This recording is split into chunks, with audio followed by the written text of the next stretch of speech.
On the technical side, we've went to develop a process that goes across all the fleet. It's our one fleet initiative, and that's to come up with a centralized change management process for all of our generation. So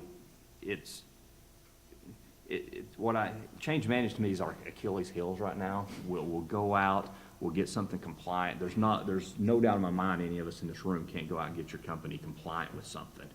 The question is, can you sustain that compliancy?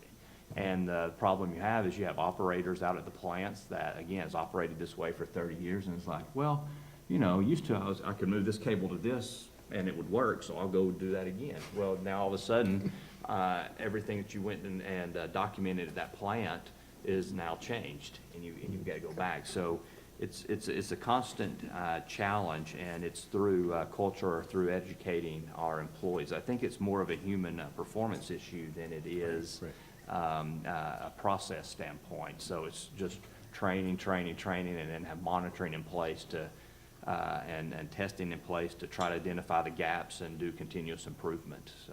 Okay. Ward or Rob, any comments on that? One of the big things for us with change management is the change of landscape that's currently going on, not necessarily the devices, but just our entire infrastructure. We are very used to, as David mentioned, the good old infomercial, set it and forget it. We like to put it in and walk away because in 40 years it may need repair of some sort. And a lot of our operational folks that were there when devices were originally installed are absolutely adopted into that process. And whenever they're switching out these devices, they're expecting to get what they desire, what they want immediately, and then be able to put it in and walk away. And that's a completely different understanding on their part, as well as from what they're actually going out and buying now. This is a completely different understanding that they have to adopt into, as well as we have to educate. And it's something that is the big piece of change management for us, is actually understanding what we're getting before we implement it. And you know, that's been the biggest change in our process, is looking at, okay, not of this is the device we want or this is the system we're getting ready to implement, but actually going through a much more stringent testing process, because more often than not, the solution may not be baked as much as we desire or we expect. So with the testing goes a lot of understanding and then gap management before we actually implement. We definitely want to get a device and switch it out much more quickly than oftentimes we can, because the solutions aren't necessarily up to expectation of what we're used to with implementation. Okay, thanks. You want to comment on that? From a Duke Energy perspective, I would just say, you know, Duke has a pretty robust and old change management process. Not old from the fact it's like antiquated, but just it's been around for a long time. So, you know, when we went down the path of smart grid, I think one of the smart decisions that were made was, let's not try to reinvent the wheel. Let's take these processes that we've used for, you know, in IT over the years that work, and let's adapt those to our smart grid architecture. So I think we actually do a pretty good job, and there's a team of internal auditors behind me to yell at me and write reports if we don't. So, you know, I think one area that we've tried to really improve on is some of our pilot projects. You know, you get the CTO offices that like to just, you know, see cool things work. And that was a challenge at first, you know, and I think we've really got everybody on board that we can't put devices out that are insecure or haven't gone under review, you know, just to validate that they actually function. So it's an you know, ongoing process, but I think we're doing a pretty good job on it. Let me, one more thing. So just all of you, personal curiosity, how do you guys mesh the collision of, you know, like a smart meter out of the last 25, 30 years, and Moore's Law says it'll be obsolete in 18 months. What are y'all's approaches to that in terms of, you know, you're used to a certain way of operating, and then we're going to make all your stuff obsolete every 2 years? fundamentally, a huge part of it is engagement with the vendors and having, adult discussions with vendors about realistic expectations and costs. And really, what can we expect to have operational 5 and 8 years down the road?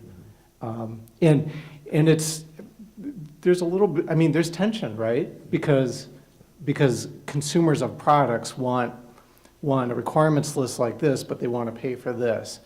And vendors, we flip it around and then that's what they're happy with. So we have to have adult discussions about reality and be really clear. And a lot of that's on the utilities to get down to an understandable and rational set of requirements that are not in my head, but are actually written down in English that everybody understands.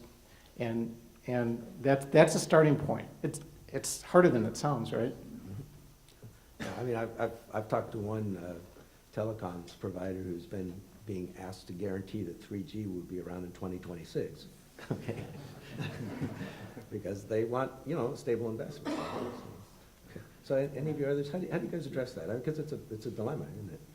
It is. The fact is, our world is changing.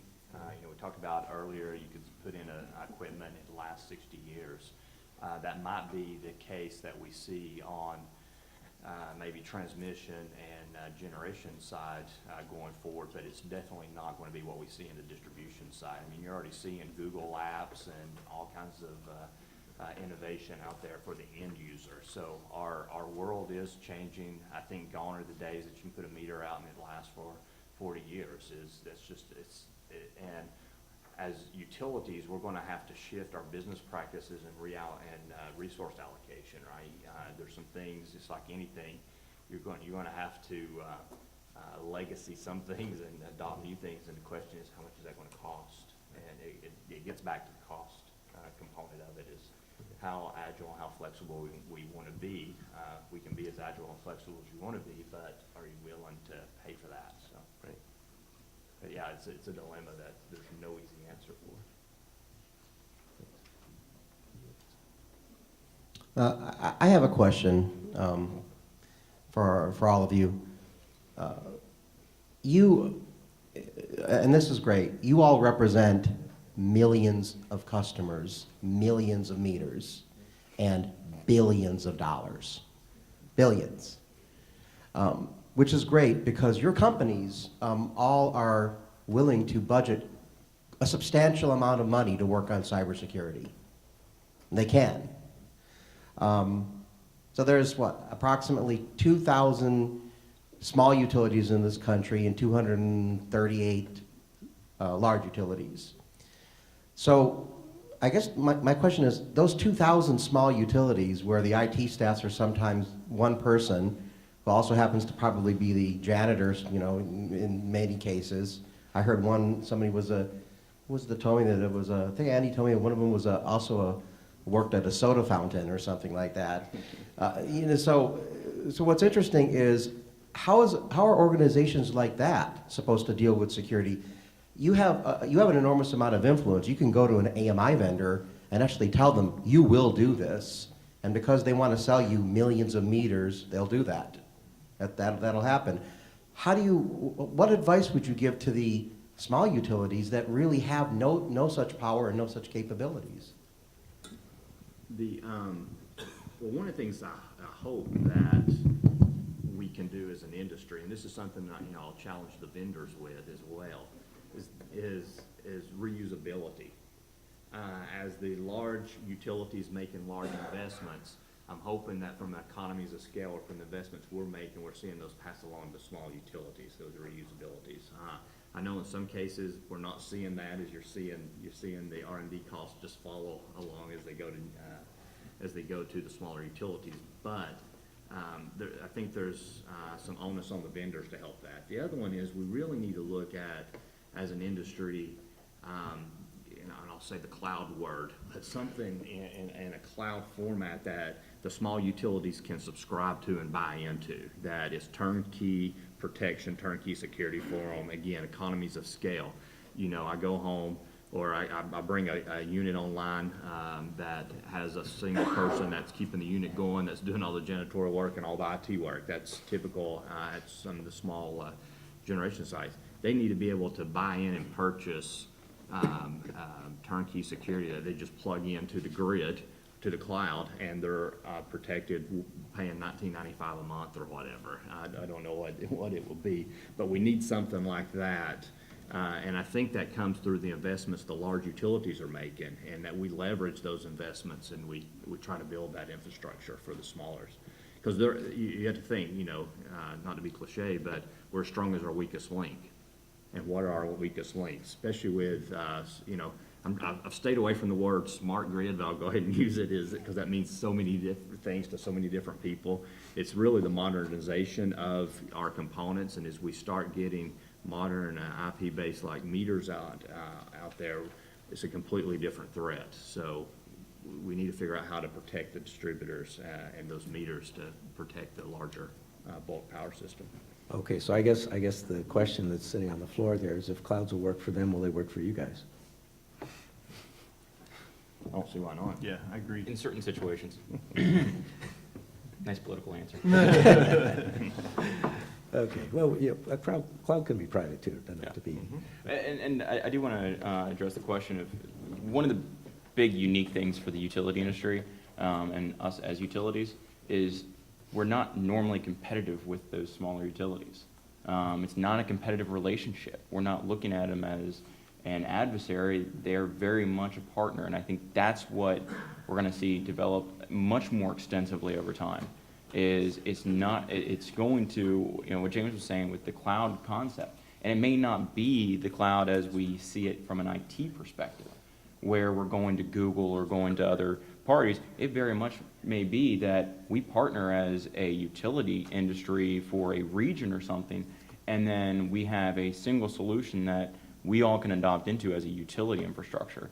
So it's a little bit different because we're not competitive, we can leverage the heavy hitters or the larger industry players that you see up here and utilize that infrastructure, utilize that knowledge base, that experience for those smaller entities, because they're all required.